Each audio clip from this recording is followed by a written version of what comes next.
बिस्मिल्लाहिर्रहमानिर्रहीम। अस्सलाम वालेकुम फ्रेंड्स, आप देख रहे हैं masterg.com।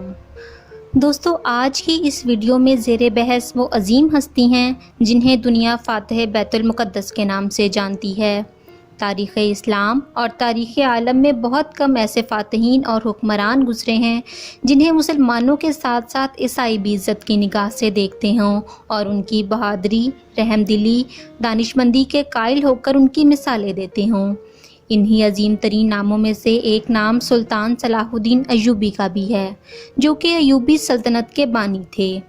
सुल्तान सलाहुद्दीन अय्यूबी का असल इस्म गिरामी यूसुफ था। आपके अलकाबात में सलाहुद्दीन और मुल्कुल नासिर शामिल हैं। सुल्तान सलाहुद्दीन अय्यूबी सन हिजरी की तारीख 532 में तकरियत के मुकाम पर एक अमीर के घराने में पैदा हुए। सुल्तान सलाहुद्दीन अय्यूबी के वालिद गिरामी नजमुद्दीन अय्यूब बिन शाजी तकरियत के गवर्नर थे। वो अपने बहन भाइयों में सबसे बड़े थे और एक नहायत आबिद और ज़ाहिद इंसान थे। इसके अलावा भी उनके वालिद में एक काबिल और बेहतर इंसान होने की तमाम खूबियाँ मौजूद थीं। नजमुद्दीन एक दिन तीर अंदाजी में मसरूफ़ थे कि बहरूस के एक ग़ुलाम को तीर लगा और वो मर गया। चुनांचे नजमुद्दीन को जान बचाने के लिए शाम आना पड़ा। जिस रोज़ नजमुद्दीन शाम गए और तकरियत छोड़ा, उसी दिन सुल्तान सलाहुद्दीन अय्यूबी की पैदाइश हुई। नजमुद्दीन ने अपने बेटे को अपने लिए मनहूस समझा और उसका इसमें गिरामी रखने की भी जहमत ना की। एक ईसाई ने इस मौके पर पेशन गोई की कि ये बच्चा बड़ी किस्मत वाला है और एक दिन अजीम बादशाह बनेगा। फिर तारीख गवाह है कि ये मनहूस बच्चा फ़ातिह बैतुल मुक़द्दस बन गया। सुल्तान सलाहुद्दीन अय्यूबी ने कमोबेश 20 साल हुकूमत की और इस 56 साल की ज़िंदगी में 100 से ज़ायद जंगें लड़ीं। सुल्तान सलाहुद्दीन अय्यूबी अय्यूब सल्तनत के बानी थे और आलम इस्लाम के अजीम फ़ातिहीन में से एक माने जाते हैं। अगर बात की जाए जंग ख़तीन की, तो ये वो मार्का था जो उनकी ज़िंदगी का अहम मार्का शुमार किया जाता है। सुल्तान सलाहुद्दीन अय्यूबी और सलेबियों के दरमियान साल हा साल तक मार्का आराइयाँ जारी रहीं। आखिर मुख्तलिफ जंगी कार्रवाइयों के बाद वो मार्का पेश आया जो तारीख़ में एक फ़ैसला कुन हैसियत रखता है और जिसने फ़लस्तीन की सल्तनत का ख़ात्मा और सलेबियों की किस्मत का फ़ैसला कर दिया।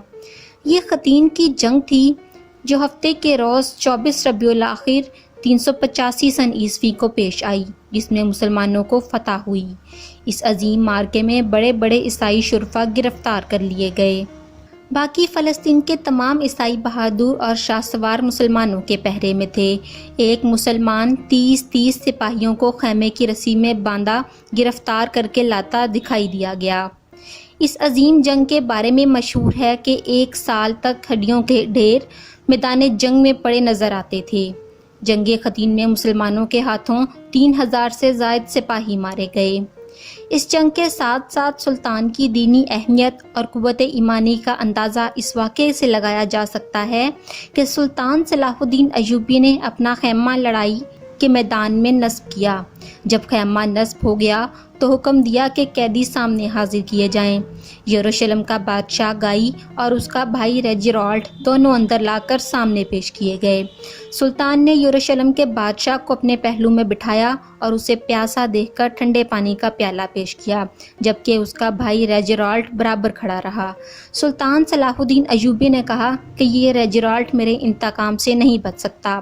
सुल्तान उसके सामने आया और कहा, सुन, मैंने तुझे कत्ल करने की 2 मरतबा कसम खाई है। एक मरतबा उस वक्त जब तूने मक्का और मदीना के मुक़द्दस शहरों पर हमला करना चाहा, और दूसरी मरतबा उस वक्त जब तूने धोखे और दगाबाजी से हाजियों के काफ़िले पर हमला किया।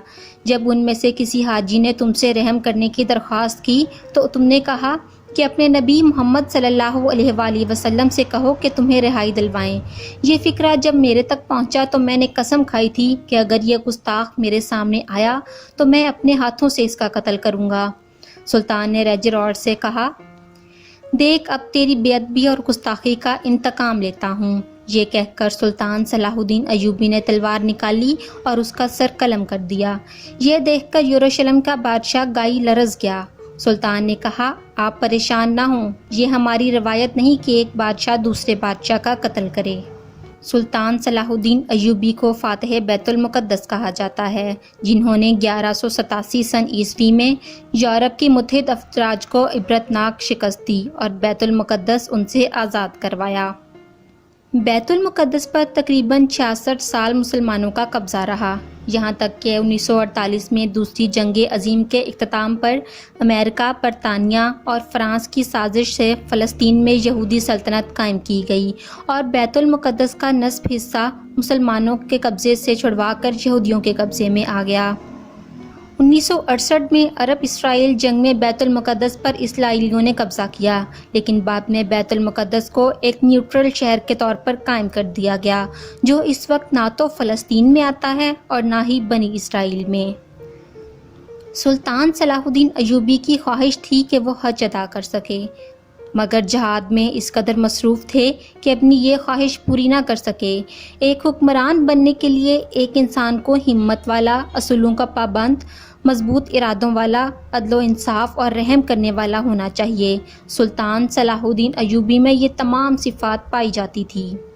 سلطان صلاح الدین ایوبی ہر پیر اور جمعرات کو ایک اجلاس منعقد کرواتا، جہاں بیٹھ کر افراد کی فریاد سنی جاتی اور تکالیف سنی جاتی۔ اس محفل میں قانون دان، قاضی صاحبان اور عالم دین بھی شرکت کرتے۔ سلطان صلاح الدین ایوبی نے اپنی زندگی میں کبھی کسی کی مدد کرنے میں کوئی کوتاہی نہیں برتی۔ سلطان صلاح الدین ایوبی نے کبھی کسی سے بد کلامی نہیں کی اور نہ ہی اپنی موجودگی میں کبھی کسی کو ایسا کرنے دیا۔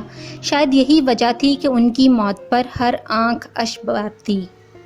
سلطان صلاح الدین ایوبی تاریخ اسلام کی وہ آفاق ہستی ہیں جن کی تاریخ میں اپنے اور بیگانے سبھی رتب اللساں ہیں، اس لیے کہ ان کا کردار نہایت شفیق اور ان کی ہمت اور شجاعت کا کوئی ثانی نہیں۔ وہ اسلامی شعار کے پیکر اور اخلاق کے اعلیٰ درجے پر فائز تھے۔ سلطان صلاح الدین ایوبی نے 1193 میں انتقال کیا۔ انہیں شام کے موجودہ دارالحکومت دمشق کے مشہور اموی مسجد کے نواح میں سپرد کیا گیا۔ سلطان صلاح الدین ایوبی نے تقریباً 20 سال حکومت کی۔ تو دوستو، یہ تھی اس عظیم جنگجو اور فاتح بیت المقدس کی کہانی جسے آج بھی دنیا اچھے ناموں میں یاد کرتی ہے۔ اس طرح کی مزید ویڈیوز اور اپڈیٹس کے لیے ہمارے چینل masterD.com کو لائک، شیئر اور سبسکرائب کریں۔ تب تک کے لیے خدا حافظ۔